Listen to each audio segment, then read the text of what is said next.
Hi, Madeline. Thank you so much for sharing your story. I personally, I love hearing interesting proposal stories like that. I had one very similar on my own. But let's just give a feedback first, and I'll give a little bit of the personal background as well. So I love the eye contact you had, the gestures you had. There's really nothing I found wrong with the way you were presenting. The video was good, the audio was good, and I found that really easy to understand you, really easy to relate to who you were and what your story was.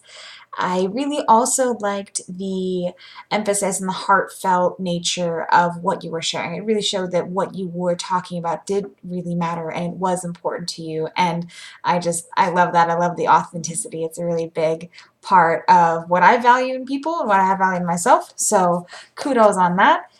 As for the topic and everything, I think it stayed in line with what we were aiming for. I would have liked to see a little bit more of the explanation. I think there were a couple bullet points in the presentation requirements that talked about, summarizing what it means to you, et cetera, et cetera. And I was worried that we wouldn't get there because there was a lot going on in the story, but we did get there by the end, and I'm glad.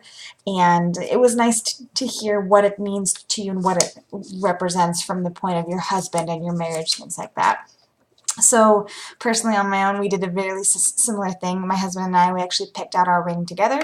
I had a friend that was getting married, and then they called the wedding off suddenly. And so they were trying to like give the ring away, and we were looking at it, we're like, oh, this is a nice ring, but he said, well, this isn't the ring I wouldn't get for you. So I said, well, what ring would you get? So we just found one online, went in the store, bought it, paid for it, and like we're talking about how we need to get groceries and dog food, and then we just sit down and do a proposal there. So it was really beautiful and really unique, and I think that that's something that is a really good defining factor for couples, so you don't have to follow the standard script for relationships because love doesn't really work that way. So I love the story. I love what you shared. The ring looks super adorable, and I think it's a really good reflection of you guys. So I wish you the best of luck in your marriage. I actually just came back from Hawaii a few weeks before starting this class. I was in Oahu, so I'm interested to know what island you're on if we ever get to talking about that again. So thank you so much, and I really appreciate you sharing your story. Thanks.